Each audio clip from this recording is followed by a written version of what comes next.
My name is April Vaney. I am 44. I'll be 45 in 1 week. And I'm from Washington, D.C. I was raised on East Capitol, 56th Street. Then we eventually moved to the northeast side, which was 58th, at East Capitol Dwellings. It was unity, it was family. It was a time where everybody just came together. We had lots of block parties. Every single holiday, the entire neighborhood would participate, and it'd be like one huge cookout. But it was also a lot of violence, which was one of the reasons it closed. But we stayed together. We stuck together.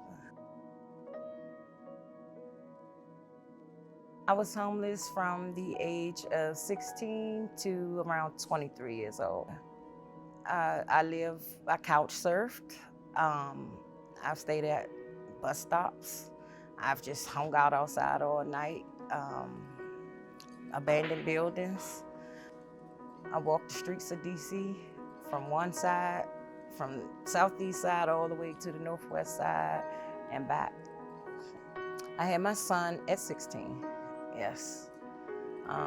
That was my joy, and that was when my life completely changed.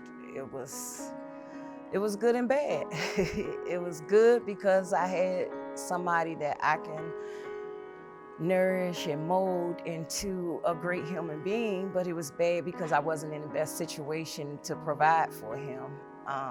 So unfortunately, he had to experience some of the couch surfing and sleeping outside, and even at one point it got so bad because the streets is just too much that I had to send him with my mom in Atlanta, and that was probably the most hurtful thing that I could do to myself and to him, because I felt lonely, and I felt like my responsibility is in here, but it didn't stop me, and I knew it, but it was, and, it was a push for me because I wanted him to come home, but come home to a home and not over this auntie house or over cousin house or, somebody house.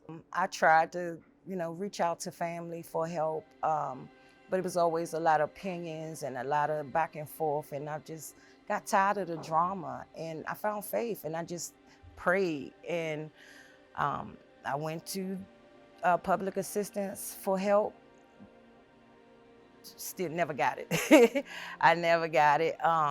Then one day, a friend of mine had told me about this place off of 4th in Atlanta, Southeast. It was an apartment complex, and they told me that they can go by my income.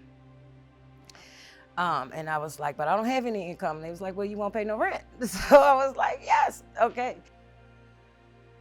And all I needed was $27 to move in, and I didn't have it. So a friend that I was talking to at the time, her mom was like, I'll give you $27, and she wrote a check for $27. That's my angel. We got married on 2/2/2/2/2. They give me hope, they give me a push, because life is hard.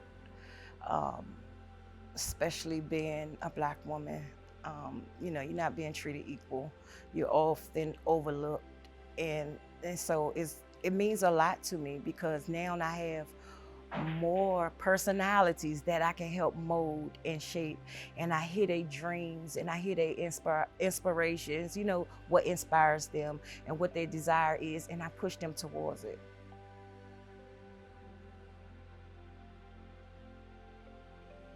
I connect with so many people that I work with, especially in the dining room. That's when I really began to connect, and people they were drawn to me. They was drawn to me, and they were like, it's something about you that feels familiar. And I remember telling one guy, that's because I have been where you are.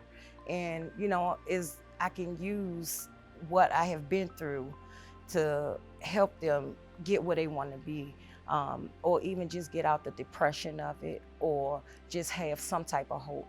And so I have a lot of my clients that I've worked with, and I was having a caseload of 18 to 20 people, and they're like, Yeah, you are the reason I held on because I just try to stay positive and just give back because I understand what it feels like to feel like you're alone and there's nothing out there for me. How am I going to get out of this?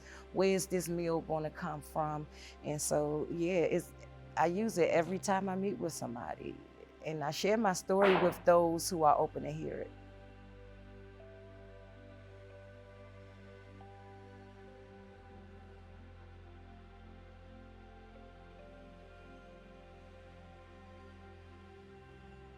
My biggest hope is that, for one, everybody has access to fair, affordable housing. I definitely want that. Equality for women. Um, and for the world, just everybody just come together. Just be kind to everybody.